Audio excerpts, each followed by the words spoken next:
बिस्मिल्लाहिर्रहमानिर्रहीम जी, अस्सलाम वालेकुम। आपका होस्ट रिजवान कबीर खान आपकी खिदमत में हाजिर हूँ और आप लोग देख रहे हैं हमारा YouTube channel consult decider by properties Bahria town Lahore से। उम्मीद करता हूँ आप तमाम लोग खैरियत से होंगे। व्यूअर्स, बजट 2026-27 इस टाइम मार्केट के अंदर सिर्फ और सिर्फ बजट से रिलेटेड बातें हो रही हैं। अब हमारा चूँकि शोबा रियल स्टेट से रिलेटेड है तो हम उसी से रिलेटेड आपको आज गाइड करने जा रहे हैं, क्योंकि एक ऐसा सवाल जो ज़ुबान ज़द आम बना हुआ है कि विदहोल्डिंग टैक्स यानी कि 236K और जो आपका कैपिटल गेन टैक्स है 236C, ये किस हद तक इसमें रिलीफ दिया गया है। पार्लियामेंट ऑफ द हाउस में फाइनेंस मिनिस्टर साहब ने जो स्पीच की है उसमें ऐसी कौन सी बात जो है वो कही गई है जो अभी तक लोग समझने से कासिर हैं।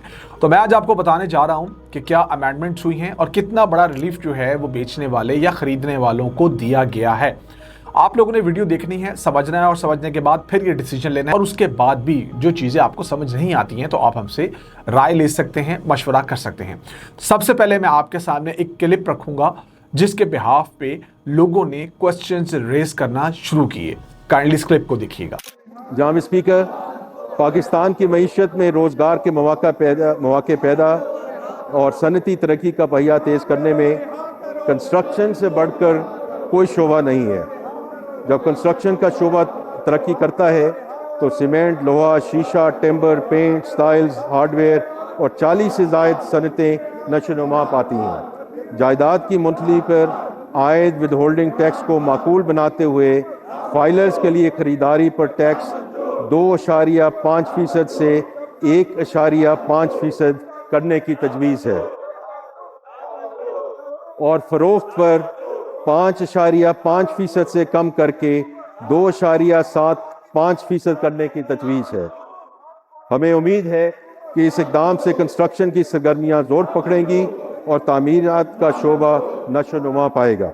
जी हाँ व्यूअर्स, ये क्लिप आपने देखा और आप लोगों के अंदर वंस अगेन जो है वही सवाल रेज हुआ होगा कि floor of the house finance minister साहब ने जो चीज़ कही है कि जो परचेज़र का 236K टैक्स है उसको 2.5 से 1.5 में कन्वर्ट कर दिया गया है और जो सेलर का टैक्स था वो 5.5 से जी आपका 2.75% पे आ चुका है। अब मैं इसको ज़रा एलैबोरेट कर देता हूँ। पहले मैं आपको पिछले फिगर्स बताता हूँ और उसके अकॉर्डिंगली जो है वो आपको गाइड करता हूँ। फिर मैं बताता हूँ जो नई अमेंडमेंट हुई है उसके मुताबिक आप लोग क्या पे करेंगे। अच्छा, आप जब मेरी वीडियो देख रहे हैं तो इसमें मैं आपके सामने वो फिगर्स, वो फैक्ट्स लेकर आऊँगा और वो स्क्रीन के ऊपर चल रहे होंगे जिसको आपने मोनीटर करना है। उसके बाद फर्दर हम डिस्कस भी कर लेंगे या आप मुझसे रहनुमाई हासिल कर लेंगे कि इससे पहले अगर हम 2025 और 26 की बात करें तो आपके ओवरऑल टैक्सेस चले के आ रहे थे और किस हिसाब से आप लोग पे कर रहे थे। जी हाँ व्यूअर्स, स्क्रीन पर आपके सामने आ रहा होगा। मैं आपको बता देता हूँ कि पहले 236K जिसको हम परचेज़र खरीदार का जो टैक्स है वो कहते हैं, फेयर मार्केट वैल्यू के मुताबिक आपने 5 करोड़ तक की प्रॉपर्टी पे, फाइलर की बात कर रहा हूँ, 1.5% पे करना होता था। इसी तरह 5 करोड़ से 10 करोड़ तक की प्रॉपर्टी पे आप लोग फाइलर होने की सूरत में 2% पे कर रहे थे और 10 करोड़ से जायद की प्रॉपर्टी पे आप 2.5% पे कर रहे थे। ये हमारी सारी गुफ्तगू जो है वो फाइलर के हवाले से हो रही है। इसके बाद जब हम जाते हैं सेलर की टैक्स की तरफ, यानी कि जो कैपिटल गेन टैक्स है 236C, फरोख्त की रकम पे अगर आपकी प्रॉपर्टी की वर्थ 5 करोड़ तक की थी तो आप 4.5% पे कर रहे थे। 5 करोड़ से जायद 10 करोड़ तक की प्रॉपर्टी पे आप लोग 5% पे कर रहे थे और 10 करोड़ से जायद पे आप 5.5% पे कर रहे थे। अब ये वो फिगर्स हैं जो आप लोग पहले पे कर रहे थे। इसमें मैंने आपको मार्केट फेयर वैल्यू कितनी अमाउंट तक के ऊपर, यानी कि जो भी प्रॉपर्टी की वर्थ है, कितना टैक्स दिया जा रहा था, वो फिगर्स आपके सामने मैं लेकर आया हूँ। दैट्स वाई आप लोग कंफ्यूज थे कि 4.5% तो हम लोग सेलर का टैक्स देख रहे हैं, ये 5.5% कैसे कह दिया, और अगर 2.5% को इन्होंने रिड्यूस करके 1.5% किया है तो ये तो ऑलरेडी परचेजर की मैं बात करूं 1.5% था, तो ये कन्फ्यूजन थी।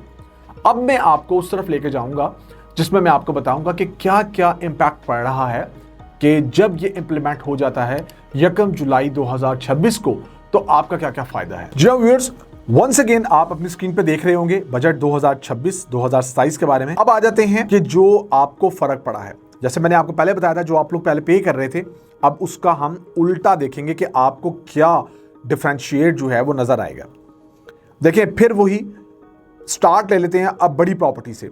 असल में 100 मिलियन तक की प्रॉपर्टी और इससे अबव की प्रॉपर्टी पे 5.5% चार्ज किया जा रहा था, जो कि रिड्यूस होके 2.75% हो गया। तो जब हम इससे नीचे की प्रॉपर्टीज की बात करेंगे, ये मैं बात कर रहा हूं सेलर की 236C की, तो आप देखिए क्या इंपैक्ट नजर आ रहा है। 50 मिलियन तक की प्रॉपर्टी जो कि पहले 5% था, वो हो गया 2.5%। और बिलो 50 मिलियन यानी कि 5 करोड़ से नीचे की प्रॉपर्टी पे जो पहले 4.5% पे किया जा रहा था, अब वो कहीं ना कहीं फॉल करेगा 2.25%। अब ये कम हुआ है। इसी तरह परचेजर की तरफ जो हम मूव करते हैं, तो जो 100 मिलियन तक की प्रॉपर्टी जिसपे पहले ओल्ड रेट 2.5% था, वो 1.25% हुआ है। अब इसी तरह आप नीचे रिड्यूस करते हुए आए तो आपको नजर आएगा कि बिलो 50 मिलियन यानी कि 5 करोड़ से नीचे जो लोग प्रॉपर्टी, प्लॉट, घर वगैरह जो परचेज कर रहे थे, उस पे 1.5% दे रहे थे, वो 0.75% पे कहीं ना कहीं फॉल करेगा। सो व्यूअर्स, ये जिस तरह आपने स्क्रीन के ऊपर देखा, जो मैंने आपको बताया कि क्या लोगों के दरमियान में कंफ्यूजन थी कि उनको क्या फर्क देखने में आएगा, ये बजट 2026 और 27 के अंदर जो प्रॉपर्टी बेचने और खरीदने वालों को रिलीफ दिया गया है, उसमें एक बड़ी परसेंटेज जो है वो जून के बाद देख लेना कि प्रॉपर्टीज को खरीदेगी भी और बेचेगी भी, और मार्केट के अंदर आपको फर्क नजर आएगा। इसी तरह इस बजट 2026-27 के अंदर जो भी कंस्ट्रक्शन से रिलेटेड आपको चीजें देखने में आई हैं कि क्या फर्क पड़ा है और कंस्ट्रक्शन के पहिए को चलाने के लिए क्या मराद दी गई हैं, वो भी हम आपसे डिस्कस करेंगे। फिलहाल आपने इस चीज को देखना है और इसको समझने के बाद फिर आपने फैसला लेना है। नो डाउट जो लोग जून के अंदर ट्रांजैक्शंस कर रहे थे, वो लोग रुके हुए थे और देख रहे थे कि बजट कब आएगा और क्या चीज़ें जो हैं वो दी जाएंगी रिलीफ के तौर पे, और जिस तरह का ये वाला स्टेप उठाया गया है, और अगर ये सारे मामलात होते हुए 1 जुलाई 2026 को इम्प्लीमेंट हो जाते हैं, तो जो आपकी ट्रांजैक्शंस हैं in shape of taxes purchaser की सूरत में या सेलर की सूरत में, वो और ज़्यादा कम हो जाएंगी। लिहाजा मार्केट में चलना है, मार्केट चलेगी और आपको इम्पैक्ट भी नजर आएगा।